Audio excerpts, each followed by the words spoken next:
Không sao, cái này mình chỉ cần ghép nhẹ lại là được thôi.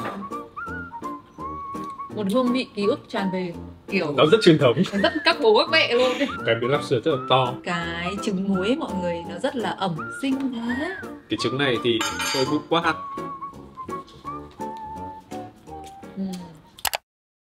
Hi, xin tất cả mọi người, chào mừng mọi người đã quay trở lại với channel của gia đình Cam. Mọi người có nhớ không là cách đây 2 năm thì bọn mình đã có một tập đấy là đi vòng vòng ở trong Sài Gòn và thử các tiệm bánh trung thu truyền thống. Sau khi mà xem xong vlog đấy thì mọi người cũng có đi mua theo như bọn mình thử và mọi người có những cái phản hồi nó cũng rất là tốt. Năm nay thì bọn mình muốn là bọn mình sẽ ăn thử bánh trung thu cổ truyền của 3 miền. Các bọn mình cũng có cơ hội là sinh ra và lớn lên ở miền Bắc và có cơ hội sống và làm việc ở miền Nam. Đã trải nghiệm 2 miền rồi và bọn mình thấy rằng là bánh trung thu tuy là cổ truyền thôi, thế nhưng mà ở mỗi vùng miền thì đều sẽ có những cái nét bản sắc rất là khác nhau về cả hương vị, khẩu vị cũng như là về cả cái phong tục của cái lễ trung thu nữa.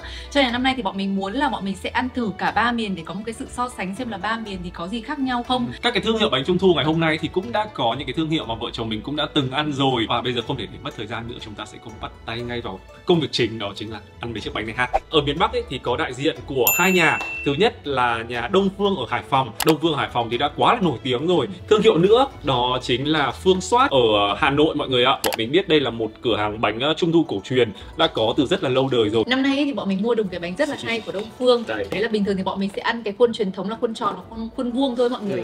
Nhưng mà năm nay thì bọn mình tìm được một cái bánh mà mình nghĩ rằng là tuổi thơ của các bạn mà đời 8x, 9x thì sẽ không xa lạ gì với cả cái hình bánh con cá này nữa. Mình thấy người ta làm cũng rất là đẹp luôn, chắc chắn đấy mọi người. Nhưng mà trong quá trình vận chuyển vào bên này thì nó bị mất một mẩu đuôi mọi người ạ. Thật ra là trước khi mà đặt bánh ấy thì người ta cũng có hỏi là mình có chắc chắn là muốn ship và không, tại vì là nó cũng sẽ có những cái rủi ro trong cái quá trình ship với mọi người. Đấy, nhưng mà bọn mình bảo là thôi, bọn mình vẫn muốn ship vào tại vì là trông nó cũng rất là đẹp. 9x đời đầu như bọn mình thì cái hình ảnh con cá nướng hay là con cá dẻo nó cũng gắn liền với tuổi thơ bọn mình rất là nhiều. Con cá này là nhân gì? Nhân thập cẩm. Không sao, cái này mình chỉ cần ghép nhẹ lại là được thôi. Khi mà mở ra ấy, thì ta sẽ ngửi thấy ngay, nghe thấy ngay cái mùi bánh nướng truyền thống. Cái vỏ rất là bóng tại vì là tươm dầu ra mọi người. Cái con cá này vợ nghĩ là nó sẽ phải kiểu nó cứng, nó khô ấy, thế nhưng mà sờ và nó cực kỳ mềm mọi người ạ. Rất cảm giác là bánh ở bên trong sẽ rất là ẩm. Thật ra ấy thì bọn mình muốn mang con cá này về đây để mà trang trí cho cái clip của chúng ta nó được là sinh động hơn. Bên cạnh đấy bọn mình cũng muốn kể những cái câu chuyện mà với 8x 9x đời đầu thì những cái kỷ niệm về cái lễ trung thu mà có cái con cá nướng này nó vui lắm, nó khác lắm mọi người ạ. Ngày xưa nhá, mình nhớ là khi mà cái con cá này là sẽ hay được bọc vào trong một cái đĩa, không phải cái đĩa nhựa, nó vẫn là như này thôi. Cái đĩa nhựa hình bầu dục đúng không? Đó, xong đấy là sẽ ở trên sẽ có một cái duy băng màu đỏ. Đó, xong đấy là không có vỏ hộp giấy xịn như bây giờ, không trang trọng lịch sự như bây giờ đâu. Nhưng mà đại loại là đến trung thu thì những cái mẫu bánh hình cá này hoặc là hình con gì nữa ta, con lợn, đàn lợn con sẽ rất là nhiều, rất là phổ biến luôn. Nhưng mà ở miền Bắc thì mình thấy là chủ yếu là sẽ là bánh trung thu hình con cá. Mình nhớ vào những cái năm mà mình tầm 8-9 tuổi bằng Cam bây giờ thì mỗi năm trung thu là những cái dịp mà cảm thấy dành cho trẻ con ấy mọi người. Lễ trung thu thậm chí là còn thích hơn cả mùng 1 tháng 6 nữa. Được lên Hàng Mã mua những cái mặt nạ Tôn Ngộ Không, Chư Bát Giới, Đường Tăng mà bằng nhựa, sau đó thì có cái dây chun ở đằng sau mà khi đeo vào ấy là nó kiểu sộc cái mùi nhựa lên đấy mọi người. Đấy chính là những cái kỷ niệm của 8x 9x bọn mình. Trên này thì họ có ghi là cái bánh này thì cái hãng bánh này thì sẽ có từ năm 1950 mọi người. Tức là cũng phải bằng tuổi bố mẹ mình rồi. Cái này là bọn mình đặt trực tiếp từ ngoài Hải Phòng và sau đó ship vào nhá. Chứ mình cũng biết là sẽ có rất là nhiều bạn là kiểu những seller ấy mọi người, là cũng mua lại xong rồi đấy thì vào đây trong này bán lại, nhưng mà bọn mình đặt trực tiếp ở trên page của họ. Họ phản hồi khá là nhanh nhưng mà cái thời gian gửi bánh thì hơi lâu. Của mình là bánh nướng nhân sen nhuyễn trà xanh hạt dưa. Còn đây là bánh dẻo nhân thập cẩm xá xíu lạc xưởng. Còn cái này là nhân đậu xanh hạt dưa bánh dẻo. Thế thì anh nghĩ rằng là chắc là mình ăn một cái thập cẩm dẻo và một cái nướng đậu xanh này ăn cầm ha. Bánh ở mỗi miền thì cũng sẽ có một cái hình thức ở bên ngoài khác nhau một chút xíu đấy. Ví dụ như mọi người có thể nhìn thấy là cái bánh của Đông Phương ở trên này thì họ có khắc cái chữ D, chữ V ấy, nghĩa là viết tắt tên thương hiệu của họ. Cũng là một cái dấu ấn rất là riêng mà mình nhìn vào một phát là mình biết đây là bánh trung thu của Đông Phương. Bên bánh dẻo cũng vậy, kiểu người ta dùng chung một cái khuôn ấy mọi người. Ngày xưa ấy thì mình thấy rằng là trung thu đến thì bánh nướng với cả bánh dẻo thì sẽ luôn luôn song hành. Thế nhưng mà đến bây giờ thì mình thấy hầu như các tiệm bánh thì họ sẽ làm bánh nướng nhiều hơn, bánh dẻo thì ít lắm. Tại vì là mình nghĩ là mọi người cũng sẽ chuộng ăn bánh nướng nhiều hơn là bánh dẻo. Trước tiên thì chúng mình sẽ ăn thử cái bánh dẻo thập cẩm đầu tiên. Đây là chiếc bánh dẻo thập cẩm đầu tiên trong mùa trung thu năm nay của bọn mình. một hương vị ký ức tràn về. Cái bánh nướng nhân thập cẩm của nhà Đông Phương thì cái nhân ở bên trong nó sẽ dền chắc, còn cái bánh dẻo thì cái nhân ở bên trong nó sẽ tơi hơn, và mẹ ăn thì mẹ sẽ thấy xốp xốp khá là ngọt, tại vì là kiểu như là mứt bí ấy, mọi người. Mình nghĩ chắc chắn là trong này thì thành phần là sẽ có cả mứt bí nữa, dưa này, xong rồi có cả sợi ruốc này, có cả đỏ đỏ của lạp xưởng này. Nhưng mà như vậy thì vợ sẽ thấy rằng là mặc dù là cùng là nhân thập cẩm, thế nhưng mà khi mà mình ăn bánh nướng nó lại ra một kiểu, ăn bánh dẻo lại ra một kiểu. Cái vỏ bánh dẻo thì đúng, nó rất là dẻo, và vỏ bánh dẻo thì thường nó sẽ là rất là nướng, đúng không? Bánh nướng nó rất nướng, không đang nói mà, tại vì có nhiều hàng bánh dẻo vỏ nó khô, nhưng mà vỏ đây thì mình thấy là nó dẻo này, mịn này. Vỏ bánh dẻo chắc chắn là phải ngọt và rất là thơm mùi nước hoa bưởi. Thì tất cả những cái yếu tố truyền thống ở đây thì mình đều thấy nó có ở trong chiếc bánh này. Nói chung là về tiệm bánh này thì mình thấy đúng là cái hương vị kiểu cổ truyền luôn ấy, cái hương vị mà ngày bé mình hay ăn ấy. Lúc đấy thì bố Kiên cũng có nói đây là hồi bé thì không hiểu sao kiểu cứ là trẻ con ấy thì sẽ không thích ăn bánh thập cẩm đâu, nhưng mà đến lớn một tí nhá là mình sẽ rất là thích cái hương vị thập cẩm. Lớn ấy thì mình bắt đầu biết thưởng bánh uống trà, cho nên là mình trà đây, có trà. Đấy thì mình sẽ bắt đầu kiểu thích hương vị bánh thập cẩm hơn. Ok, bây giờ chúng ta sẽ cắt chiếc bánh nướng nhé. Cái vỏ cũng khá là mềm ấy chứ. Đúng rồi, vỏ bánh nướng rất là mềm, tươm dầu luôn. Ở bên trong thì mọi người sẽ thấy là nhân nhuyễn với cả có 1/2 quả trứng muối ở trong này. Mình sẽ ăn thử cái nhân trứng muối trước nha. Tại vì đây là một trong những cái mà nó quyết định cái bánh này có ngon hay không, bởi vì là nếu mà trứng bị khô quá. Nhân xen nhuyễn, trà xanh hạt dưa. Cái trứng nó không hề bị khô, nó không hề bị tơi ra mọi người, mà nó vẫn có một cái độ dẻo dẻo. Với hơn nữa là mình cũng thấy là nó độ tanh của nó vừa phải. Cái này mà nó không tanh nhẹ nhẹ nhá thì ăn nó cũng sẽ cảm giác như là không phải ăn trứng. Nhưng mà cái trứng muối này thì vẫn có cái độ tanh nhẹ nhẹ. Cái màu xanh này đến từ trà xanh, là matcha á mọi người. Nhưng mà có cả hạt dưa ở trong này, mọi người khi mà ăn sẽ thấy lách tách nữa. Nhưng mà cái mùi matcha này thì anh không quá khoái. Cái mùi matcha này đậu xanh không thôi, đậu xanh không hoặc là hạt sen không đấy. Còn cái mùi matcha này với cá nhân cảm quan của mình thì cái matcha này nó bị hơi nồng, nó hơi mùi hương liệu của matcha một chút, cho nên là nó sẽ ảnh hưởng một chút đến cái sở thích của mình thôi, nó chỉ là cái sở thích cá nhân của mình thôi. Nhưng mà cái này bắt buộc là mọi người phải có một ly trà nóng đây, bọn mình cũng có một ly trà nóng ở đây, kiểu nhâm nhi uống trà thì sẽ rất là hợp. Nhưng mà đấy, khi mà ăn bánh không sẽ thấy rất là ngọt, nhưng mà chỉ cần ngụm trà mà thôi cảm giác cực sảng khoái ấy. Tiệm bánh thứ hai mà bọn mình trải nghiệm là một tiệm bánh ở Hà Nội. Thường khi mà nhắc đến bánh trung thu cổ truyền ở Hà Nội thì mọi người sẽ nghĩ ngay tới Bảo Phương ở Thụy Khuê. Bảo Phương ở Thụy Khuê thì bọn mình cũng đã trải nghiệm rất là nhiều lần rồi. Đấy cũng là một tiệm bánh cổ truyền mà mình nghĩ là các ông các bà sẽ rất là thích. Hôm nay thì bọn mình sẽ thử một thương hiệu mới, đó là Phương Xoát. Cái hộp này đấy mọi người có thể nhìn thấy là tại vì được ship từ ngoài miền Bắc vào, cho nên là nó hơi dập nát một chút. Thì trên vỏ hộp thì người ta có ghi là địa chỉ là ở 75 Hàng Chiếu, Hà Nội. Thì có cơ sở ở số 10 Vọng Hà. Đó, hướng dẫn sử dụng ăn ngay không cần chế biến. Và vợ đang bảo là đúng là bánh trung thu truyền thống ấy, trong cái giao diện của nó bên ngoài trông nó rất là kiểu nó rất truyền thống, rất các bố các mẹ luôn ấy. Đấy, xong rồi kiểu như là nó làm từ bìa đa số là màu đỏ. Đấy, xong rồi dây là kiểu dây dù như thế này, xong rồi có in rồng phượng, đồng tiền, hoa sen. Cứ như không hiểu sao bọn mình càng thích. Mình làm bố mẹ rồi mà. Tôi háo hức quá tại vì tôi chưa thử hàng này bao giờ.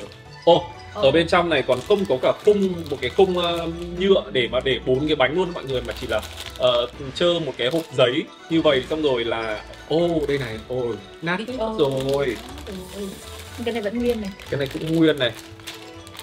Cái này cũng nguyên. Cái này bị nát rồi mọi người, nát bụng ra luôn. Đậu xanh hạt dưa. Ở nhà Phương Xoát này thì có những vị là ngũ nhân cổ truyền, ngũ nhân. Cái này là gì? Truyền thống. Ngũ nhân thì chắc là trong này sẽ có 5 vị. Cổ truyền và truyền thống cũng khác nhau đấy nhá. Truyền thống tức là những cái nhân nó rất là cơ bản, kiểu như là cơ bản của bánh trung thu, còn cổ truyền thì vợ nghĩ là nó vẫn lâu kiểu như là gia truyền ấy, kiểu như là cái hương vị gia truyền của cái thương hiệu bánh này. Mẹ đang rất là muốn thử cái cổ truyền này. Ngũ nhân cổ truyền nhá. Thử cái đấy trước nhá. Mình nghĩ rằng nó sẽ là một cái hương vị đặc biệt của cái tiệm bánh này thì sao? Đấy chính xác là những cái cổ truyền luôn. Nhưng mà trong cái bánh này ý là sao, trông nó mộc ấy sao? Nó méo mó này. Cái vỏ cứng rất là giống như nhà Bảo Phương ở Thụy Khuê, nó sẽ cứng chứ nó không mềm, và kiểu như có một cái sự tươm dầu giống như là bánh ở nhà Đông Phương vừa xong. Khi mà chạm vào chiếc bánh này ấy, thì mình sẽ thấy nó hơi lạo xạo ở tay vì có khá là nhiều bột áo. Đó. Đấy. Nó rất là chắc bánh, nó không mềm. Nó rất là chắc, và như mọi người có thể nhìn thấy là bánh trung thu cái này là cổ truyền đúng không? Sẽ có rất là nhiều những cái sợi lá chanh. rất là nhiều những cái sợi lá chanh, và với một người mà không thích lá chanh lắm như mình thì mình cũng Nhưng sẽ mà tự phải xem. nói rằng đây là một trong những cái nét đặc trưng nhất của bánh trung thu thập cẩm ở miền Bắc. Nhưng mà riêng nhà này nhớ là đánh giá rất nhiều Rất lá nhiều chanh. lá chanh, có thể đây là chiếc cổ truyền. Thì ở trong này thì mình có thể thấy rất là rõ này là hạt dưa này, rồi mỡ phần này, xong rồi cái vàng vàng này là gì ta? Lạp xưởng này, Đây là hạt điều. Cái thập cẩm ở đây nhá, các cái nguyên liệu của họ ấy là họ sắt miếng cũng rất là khác so với cả những bánh mình hay ăn. Bình thường bánh mình hay ăn là họ hay sắt mọi thứ nó nhỏ xíu xíu hạt lựu ấy, xong rồi trộn lẫn lên, kể cả là lá chanh hay là lạp xưởng. Thế nhưng mà với hàng này thì đây mình sẽ quay kỹ cho mọi người coi, nhưng mà với hàng này như hạt lạc họ cũng để nguyên này, hạt điều họ cũng để nguyên một nửa hạt điều này, lạp xưởng thì họ thái lát này, và lá chanh thì cũng để cái bản rất là to. Xin mời mọi người. Nếu mà để nói về hương vị lúc đầu là cảm quan là rất là giống những cái bánh thập cẩm bình thường, nhưng mà mình sẽ ăn thử xem nó khác gì không nha.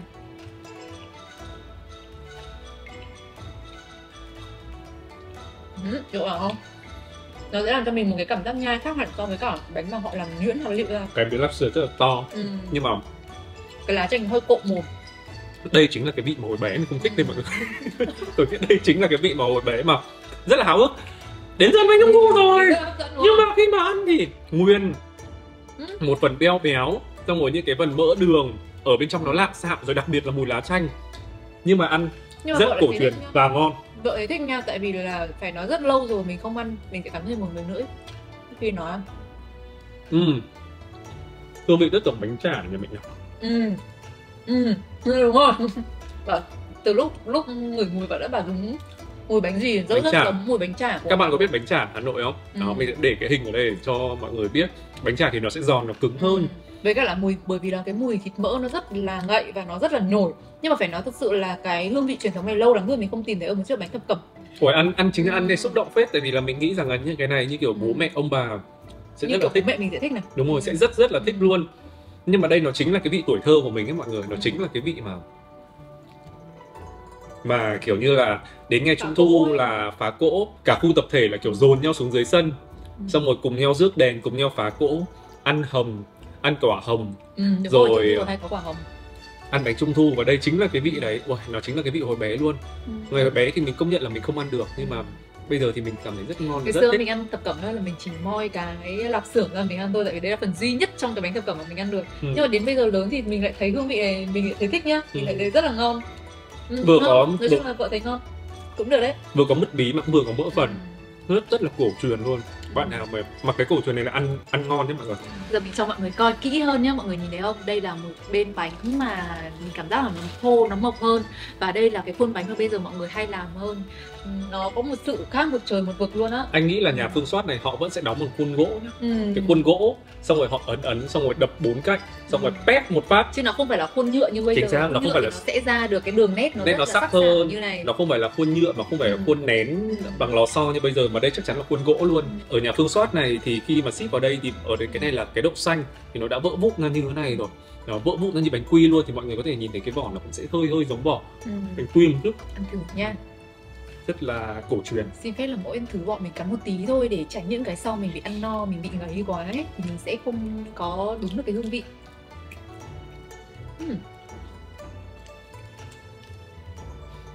Nó hơi lạ xạo ha. Có một điểm, mình nhai kỹ đi, mình sẽ thấy cái đậu xanh này là như thế nào. Nó rất là giống cái bánh đậu xanh viên Hải Dương mà mình hay ăn á. Đúng, nó có hương vị rất giống bánh đậu xanh Hải Dương luôn. Ở bên trong nó bột bùi chứ nó không dẻo quyện. Họ xài mỡ lợn để mà xên cái nhân này, cho nên là khi ăn mình sẽ thấy có cái mùi thơm của mỡ lợn. Mùi rất là đặc trưng, nếu mà nhai kỹ sẽ thấy có mùi mỡ lợn ở bên trong. Nó khác hẳn so với cả những cái bánh trung thu đậu xanh bây giờ luôn. Bánh trung thu đậu xanh bây giờ là cái nhân nó nhuyễn và nó rất là mịn. Bạn nào mà đang tìm một cái hương vị mà truyền thống tuổi thơ ấy thì mình nghĩ rằng là đây là một cái bánh khá là đặc trưng đấy. Truyền thống lắm đấy, truyền thống rất là truyền thống luôn. Nếu mà mọi người muốn biết như thế nào là truyền thống bánh truyền thống ở Hà Nội thì mọi người có thể thử tham khảo nhà Phương Soát ha. Được, mình thấy là nhà này vẫn giữ cái nét cổ truyền đúng là từ ngày xưa luôn đấy. Đối với cả bánh của Đông Phương ấy thì mình nghĩ là sẽ tiếp cận được với số đông mọi người nhiều hơn về cả ngoại hình cho lẫn cả hương vị bên trong. Nhưng mà nếu như mà mọi người muốn tìm về một cái miền ký ức kiểu tuổi thơ ấy của những cái thế hệ đi trước ấy thì mình nghĩ rằng bánh của Phương Soát sẽ ghi điểm hơn nha. Dù là tên gọi là thập cẩm thôi, thế nhưng mà bánh thập cẩm của miền Bắc thì sẽ thiên về vị mặn nhiều hơn là về vị hơi ngọt ngọt, đúng không? Bố có thể thấy không? Đúng rồi, nó sẽ đậm đà hơn, một chút. Ok, bây giờ chúng ta sẽ xuôi xuống miền Trung. Miền Trung thì bọn mình hoàn toàn không có một chút kiến thức hay là một chút trải nghiệm gì trước đây. Ở đây thì sẽ có hai tiệm là tiệm Hương Phúc Bakery và tiệm Phúc Hưng Bakery. Đây là hai tiệm mà hôm mà mình đăng cái story thì mình thấy mọi người chia sẻ và mọi người khuyên là bọn mình nên mua khá là nhiều. Bên Phúc Hưng thì bọn mình còn có một cái hộp nhỏ nhỏ xinh xinh đặc biệt này nữa. Một chút nữa thì mình sẽ khui ra sau ha. Bọn mình nghĩ rằng là đây là hai tiệm bánh mà cũng khá có tiếng ở miền Trung. Ở đây mà bạn nào là ở miền Trung thì mọi người xác nhận hoặc là mọi người cho mình thêm thông tin nhé. Ở trên Phúc Hưng thì họ ghi là từ năm 1960. Còn Hương Phúc này thì đang chưa thấy đúng không? Họ không có ghi, nhưng mà vợ cảm giác là Hương Phúc này thì trong cái hiện đại hơn nhỉ? Trong hiện đại hơn. Cứ ưu tiên các cụ trước đi, mình cứ ưu tiên 1960 trước nhé. Tương đối là xinh, một nét cổ truyền. Ở đây chúng mình có 4 loại bánh trong một hộp. Đấy là bánh của mình là dăm bông gà quay đặc biệt 2 trứng. Còn đây là sữa dừa 1 trứng. Còn cái này là đậu đỏ đặc biệt 1 trứng. Còn đây cái đậu đặc biệt nhé. Còn đây là khoai môn 1 trứng. Thì mặc dù là cũng giống như nhà Phương Soát là không có cái khung nhựa ở bên trong, khay nhựa ở bên trong, nhưng mà mọi người có thể thấy là khi mà ship từ miền Trung, đây là thành phố gì? Huế. Đây là Huế. Thì khi mà ship từ Huế vào rồi thì vẫn rất là đẹp. Mọi thứ vẫn rất là vuông vức. Do cái cách đóng gói của tiệm ấy bố, kiểu đây, để đây đi. Chống sốc chống biết các thứ nhiều á. Đây. Wow. Mùi cảm giác là hơi mặn. Mọi người có thể nhìn thấy là cũng giống như nhà Đông Phương thì bánh nó sẽ rất là mịn, mướt và tươm dầu ra, cho nên là nó bóng như thế này, và ấn vào thì sẽ có độ mềm nhẹ. Điểm cộng đầu tiên là mình đã thấy trứng muối nó khá là ẩm nha. Messi tăng. Đây là mình đặt 2 trứng đúng không? À đây, một cái trứng nó bị lệch sang bên này. Cái trứng muối mọi người nó rất là ẩm, vỏ rất là mỏng. Ở trong này thì mình có thể nhìn thấy rất là rõ là có trứng muối này, đây các loại hạt này, các loại hạt điều này, hạt lạc này, dăm bông này, đỏ đỏ không biết là lạp xưởng không. Ok, ăn thử thôi. Ruốc ra nữa này. Cái trứng này nó chảy ra này. Đấy thì vợ đang bảo là nhìn trông hấp dẫn đấy. Trứng muối này ngon. Quá thử đi. Này, cái trứng muối rất chảy luôn. Nơi đây anh ăn không trứng muối. Cảm giác nhiều lạp xưởng ha thì nó mới đỏ này chứ. Mùi mà rượu mạch với lộ khá là rõ này. Ở trong này có cái này, không biết là có phải là mứt cam không? Có cả mứt bí, ăn ngọt và giòn giòn sật sật. Ngon đấy chứ. Khá là ngon. Nhưng mà đúng như mẹ nói lúc nãy là bánh miền Bắc thiên hơi mặn mặn, bánh này nhạt hơn nhiều. Nó thậm chí là nó còn hơi ngọt nhẹ luôn. Cái nhân ở bên trong ấy, ngửi mùi cứ tưởng là bánh sẽ mặn, nhưng mà cái nhân ở bên trong mình cảm giác là khi mà họ tẩm ướp gia vị thì nó sẽ hơi thiên ngọt một chút xíu. Bánh rất là dễ ăn, nó không quá mặn, nó không bị ngọt sắc. Nói chung hương vị rất là vừa phải. Trứng muối ở nhà này nó tươm dầu ra, trông rất là thích luôn ấy. Có tải nhở, tại vì là như lúc nãy mình có nói với mọi người ấy, thập cẩm mặc dù là cùng tên gọi thập cẩm và cũng từng đấy nguyên liệu thôi, nhưng mà mỗi một miền, từ nãy giờ mình ăn miền Bắc thì cái hương vị nó rất là lạ, tức là ý là mùi lá chanh cực kỳ rõ luôn. Mặc dù là bánh này thì không có lá chanh thì không so sánh được, nhưng mà cái thập cẩm ở đây nó có lại là một trường phái khác. Mình khá là thích tại vì nó không quá mặn và nó cũng không quá ngọt. Mình thích cái vỏ của thằng này nha. Tại vì quy định là phải có 4 cái thì người ta mới ship. Đúng rồi. Phải đặt 4 cái người ta mới ship vào trong này. Cho không thể đặt một cái được, cho nên bọn mình phải đặt 4 cái. Mình sẽ chọn cái sữa dừa để khui ra nha. Đây mình bừa ra cho mọi người xem trước cái nhân ở bên trong nha. Cái tượng nó rơi này. Đây là sữa dừa 1 trứng. Nhưng mà đúng là những cái bánh truyền thống ấy thì mình thấy là họ sẽ ít làm nhân kiểu nhuyễn mịn, kiểu giống như là mình cắt mình cảm thấy nó bị thịt lịm luôn ấy. Mình có thể nhìn thấy rất rõ là có vừng này, có dừa sợi này, đấy, có cả hạt dưa này. Hơi khô. Mỗi thích cái thập cẩm này không? Dạ, cái này hơi khô một chút. Mặc dù là mùi sữa dừa rất là thơm. Hơi bị mùi nó hơi bị nồng quá. Người nước cốt dừa nhóm chắc là người ta cũng có sử dụng thêm hương liệu dừa ở trong này, cho nên nó hơi bị thơm mùi hương liệu một chút. Ở tiệm Phúc Hưng này thì bọn mình còn mua thêm một cái rất là đặc biệt. Đây, bây giờ mình sẽ mở ra cho mọi người coi. Cái bánh này là đã có một năm bố Kiên cũng làm trình này rồi, nhưng mà không y hệt đúng không bố? Tất nhiên, người ta là cao thủ của mình chỉ là dân ngoại đạo thôi. Đó chính là bánh hình con heo. Có một con bị bị tách đoàn. Một bé bị rơi. Đây, anh sẽ để nó ra đĩa nhá. Đây một chú nữa. Xinh quá. Bình thường là mình chỉ thấy kiểu heo đơn thôi, tức là từng con heo con thôi. Bố sẽ bóc những cái con heo mà năm ngoái bố làm ở đây trông nó rất là phiên bản. Đây là heo ta, còn của bố là heo hơi hoạt hình. Anh không biết là trong chú heo này có nhân không ta? Không chứ nhỉ? Có nhân à? Không, trong chú heo bé thì như không có nhân. Nhân sữa dừa luôn. Là cái nhân mình vừa ăn luôn. Tại vì là đây có thể nhân sữa dừa này. Mình trong thử chú heo. Thử chú heo sữa này nhá. Nói chung là tạo hình chú heo nên là nó chỉ có vỏ là chính, tại vì nó bé này, không nhiều nhân ở bên trong. Đây cũng là lần đầu tiên mình thấy tạo hình như này luôn. Nhưng mà trông cũng hay, sinh động, đáng yêu nhỉ. Nói chung là trên mâm cỗ trung thu ấy mà kiểu như là có con chó bưởi, có con chó bưởi này, có hoa sen này, có quả hồng này, mà có thêm bánh nướng, bánh xèo hình con lợn hay con cá như thế này thì cái mâm cỗ trở nên sinh động và hấp dẫn các bạn nhỏ rất là nhiều.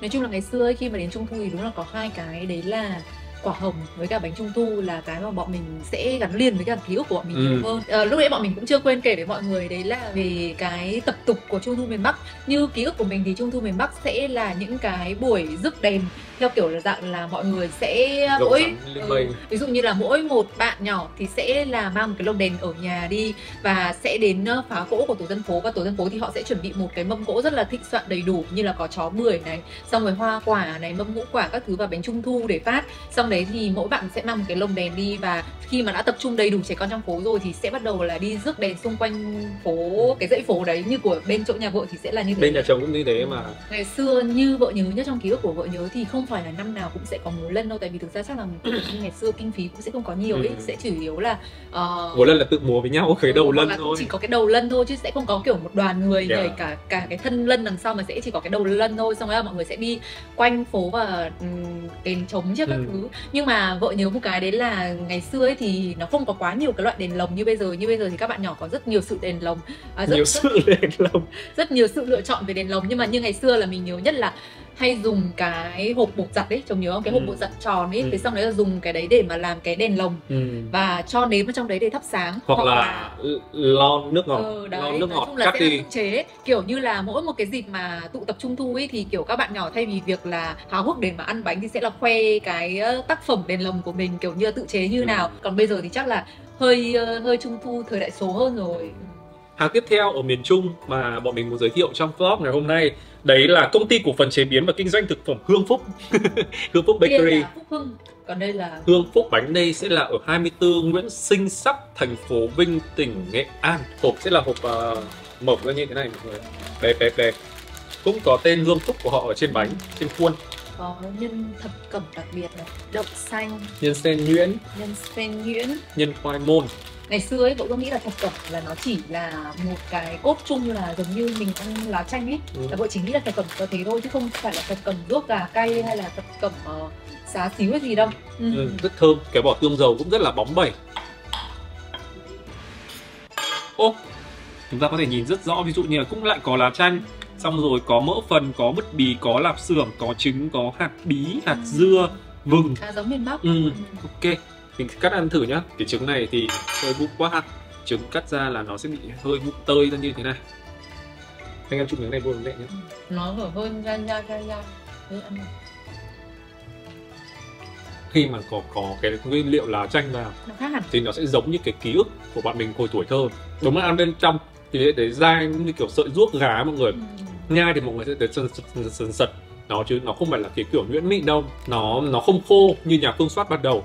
Nó không khô. Nhưng mà cái hương vị thì mình thấy là khá là giống nhau, tại vì là cũng là mỡ phần và lá chanh ở trong này. Cái bánh thập cẩm ở trên này là của Phúc Hưng, còn ở dưới là của Hương Phúc. Đấy thì mọi người có thể thấy là một cái là ở Huế, một cái là ở Nghệ An, nhưng mà ở Vinh, Nghệ An, cái hương vị của nó thì không giống nhau một chút nào. Cái ở Huế thì sẽ hơi giống với cả bánh trong miền Nam, còn cái ở Vinh thì lại hơi giống với cái ở miền Bắc. Miền Trung sẽ là giao hoa giữa hai miền, đúng không? Chồng mới nói rằng là tại sao mà ăn bánh ở Huế thì lại ăn bánh Huế thì lại giống hơi giống của miền Nam. Kiểu nó sẽ hơi phảng phất một chút cái hương vị ngọt trong cái phần tẩm ướp cái nguyên liệu, nhưng mà đối với cả Vinh thì bánh lại sẽ đúng là hương vị rất là giống ở miền Bắc luôn á.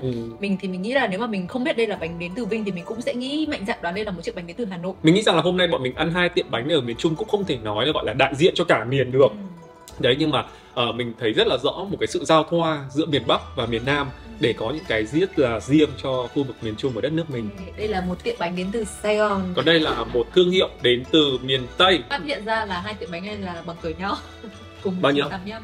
À, Trên này 1985, 40 năm. 40 năm, còn tiệm bánh này thì cũng là từ 1985. Nếu mà nói đến Tân Huê Viên thì chắc là mọi người cũng sẽ rất là quen thuộc với bánh bía. Cái đợt mà bọn mình đi quay những tiệm bánh trung thu Việt Nam ấy thì Phương Diêm Thuận là hàng cuối cùng mà bọn mình ăn và bọn mình rất là thích. Học sinh ha. Cái đợt đấy là mình mua là mình chỉ mua bánh lẻ thôi thì phải, cho nên là mình không có hộp. Ra bọn mình chưa ăn bánh trung thu của một tiệm bánh nào đến từ miền Tây cả. Thì mọi người có thể nhìn thấy trên bao bì này là có chị Hằng và Thỏ Ngọc. Trông nó cũng rất là truyền thống. Nó không phải là những cái hình gì quá là hiện đại như bây giờ, xu hướng bây giờ đúng không nào? Cái vỏ này đúng là cái vỏ truyền thống ngày xưa còn gì nữa. Cũng là 2 hộp. Nhưng mà trên này có đánh số 44 và số 42, nghĩa là sao nhỉ? Anh nghĩ là cái mã bánh ấy này, Kim Sa dứa 42 để kiểu như là nó như là một cái mã. Ở đây thì họ có ghi là đặc sản Sóc Trăng. Đúng rồi, Sóc Trăng. Đúng là khi mà nhắc đến Sóc Trăng thì mọi người sẽ hay nghĩ đến bánh pía nhiều hơn. Đây là vị trà xanh. Mè đen chăng? Mè đen. Mè đen thì trà xanh. Kim Sa mè đen. Bánh bía Kim Sa của nhà Tân Huê Viên này bên trong nó sẽ hơi dẻo chảy thì phải. Còn cái này là Kim Sa dứa, Kim Sa lá dứa ấy mọi người. Mình đang muốn nói đến cái hộp đơn ở bên trong thì cái hình hoa sen các thứ ở bên trong này cũng sẽ được dập nổi.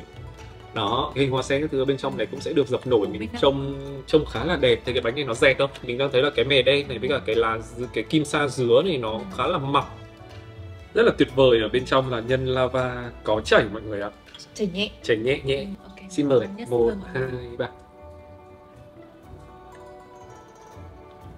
Được.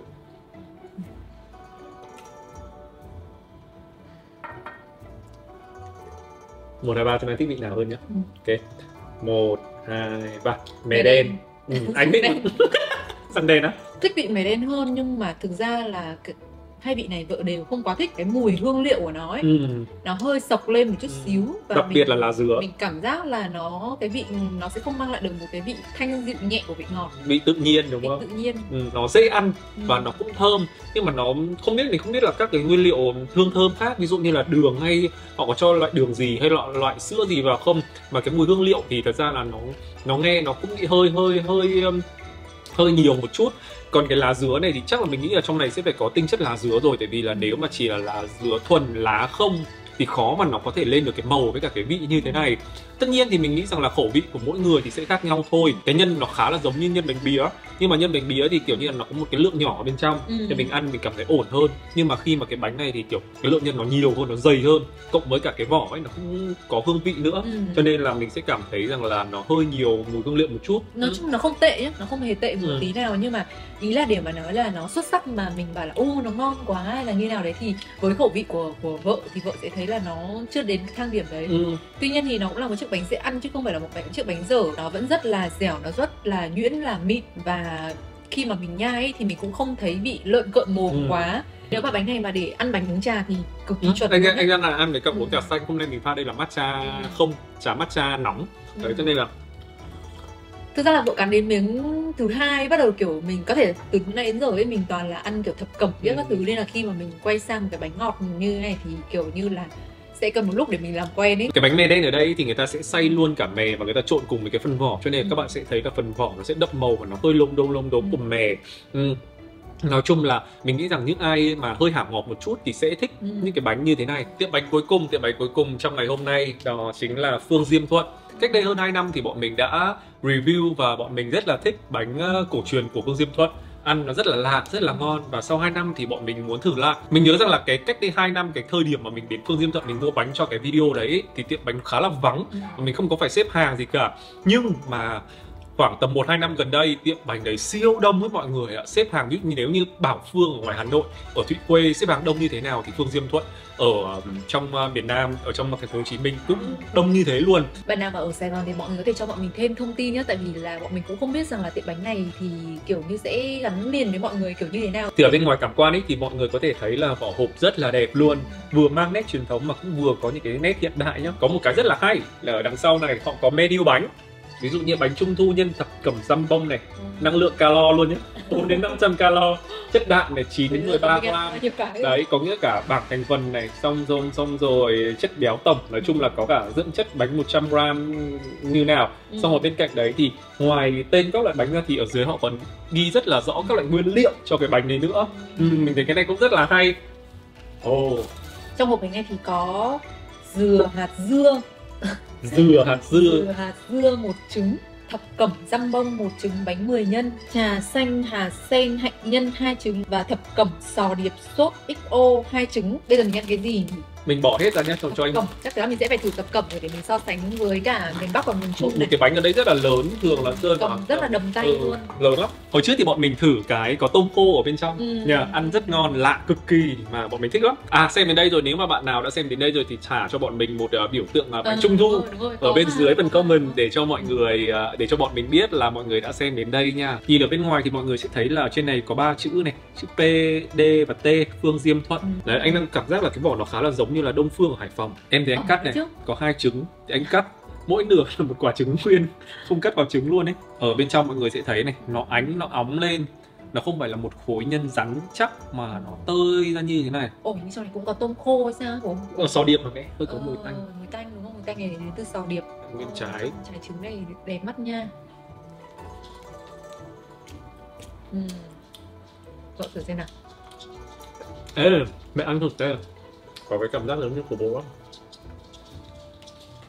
Chúng ta sẽ thấy được cái mùi tanh của hải sản, của sốt XO. So với cái tôm khô như mấy năm trước anh ăn trong cái suy nghĩ của anh ấy, thì cái bánh sốt sò điệp này, cái vị hải sản, mùi hải sản nó rõ hơn. Cái vỏ thì nó có một cái độ khô nhất định, còn cái nhân ấy thì nó có một cái độ mềm, dẻo, ẩm. Cho nên là khi mà ăn với nhau nó rất là hợp và cái nhân nó không bị ngán. Điểm trừ. Tuy nhiên có một cái điểm trừ, đấy là mình thấy cái nhân sò điệp sốt XO này, cái mùi hải sản nó hơi rõ, nó hơi nồng. Là cái mùi vỏ quất ấy, mùi vỏ hay là vỏ... Thì chắc em ăn đúng là mất quả. Nó bị át hết tất cả những cái mùi của những nguyên liệu còn lại. Ăn nó có một cái cảm giác hơi the và cái vị hải sản. Gừng. Cái cay ở đây anh nghĩ là do có cả chanh ở đây, người ta không ghi là vỏ chanh hay là mứt chanh, mà thấy có chanh gừng, cho nên đúng là ăn có cảm giác hơi the. Cái cầu bánh quá tuyệt vời luôn. Cái cầu bánh rất thích luôn. Nói chung là khi mà chuyển vào miền Nam thì bọn mình sẽ không còn những cái cảm giác mà đón Tết Trung Thu ở hàng mã hay là những cái món đồ chơi truyền thống giống như ngoài Hà Nội nữa, mà thay vào đó thì bọn mình sẽ đến phố Hải Thượng Lãn Ông, một trong những con phố cũng bán những cái đồ thủ công mỹ nghệ, những cái đồ vàng mã giống như ngoài phố Hàng Mã. Đúng là khi mà bọn mình chuyển vào Sài Gòn, xong đấy là mình ở Trung Cư, thì những cái dịp lễ Trung Thu thì bọn mình sẽ không còn có những cái truyền thống như là tổ dân phố tổ chức này, xong đấy rồi gọi là phá cỗ, đúng không? Mà mọi thứ nó sẽ bắt đầu hiện đại hơn. Cái không khí của Trung Thu truyền thống ở trong miền Nam thì bọn mình chưa có thực sự là được trải nghiệm. Nhưng mà mình cảm giác là ở trong này thì mọi người rất là thích cái hoạt động múa lân. Kiểu như bất cứ một cái dịp lễ lớn nào thì mình thấy là mọi người đều rất là chuộng múa lân, và cảm giác như đấy là một cái để mang lại được cái sự may mắn. Nếu như bạn nào mà ở đây mà mọi người sinh ra và lớn lên ở trong Sài Gòn từ bé thì mọi người có thể là chia sẻ thêm cho bọn mình. Tại vì là thực sự thì bọn mình cũng chưa có được trải nghiệm về cái đấy, cho nên là bọn mình cũng không biết là nó có khác biệt nhiều hơn so với cả miền Bắc không. Mặc dù là ba miền thì mình nghĩ rằng là về chiếc bánh Trung Thu cũng như là những cái tập tục Trung Thu có thể sẽ hơi khác nhau một chút xíu, nhưng mà mình nghĩ là nhìn chung thì Trung Thu đúng là một cái dịp lễ mà để đoàn viên quây quần bên chiếc bánh, xong đấy là nhâm nhi thưởng trà, và là một cái dịp mà để gia đình sum vầy. Và mình nghĩ rằng là ở cả ba miền thì nó đều mang được cái không khí đấy. Tuy là không giống như mọi năm bọn mình có thể thử cho mọi người thật là nhiều hàng bánh để mà giới thiệu cho mọi người, nhưng bọn mình cũng muốn là qua video này thì gửi gắm đến mọi người là Trung Thu dù chúng mình có bận đến mấy thì cũng hãy nhân cái dịp này cùng đoàn tụ với cả gia đình, cùng nhâm nhi những chiếc bánh. Và nếu như là mọi người có những cái địa chỉ bánh nào ngon và hấp dẫn nữa thì mọi người có thể để lại comment ở bên dưới để năm sau chúng ta sẽ quay trở lại với nhau với những chiếc bánh mà mọi người gợi ý nhá. Nếu như mọi người thích những cái vị bánh nó đậm đà thì mọi người có thể chọn bánh Trung Thu của miền Bắc. Nếu như mọi người thích những chiếc bánh gì đó ngọt ngào hơn thì mọi người có thể sử dụng những chiếc bánh ở miền Nam. Và nếu như là mọi người thích những chiếc bánh mà có cái hương vị giao thoa rất là tinh tế giữa hai miền thì mọi người có thể lựa chọn những chiếc bánh ở khu vực miền Trung ha. Sau video ngày hôm nay thì mình thấy rằng là bánh Trung Thu ở mỗi miền thì đều có những cái hương vị riêng. Và nếu như là mọi người cũng là những người mà thích bánh Trung Thu và cũng muốn khám phá những điều mới mẻ giống như là vợ chồng mình thì mọi người thử tham khảo những địa chỉ mà hôm nay vợ chồng mình gợi ý nhá. Chào tạm biệt mọi người và chúc mọi người sẽ có một Tết Trung Thu, một Tết đoàn viên thật là ấm áp bên gia đình cùng với cả người thân của mình nhá. Bye bye.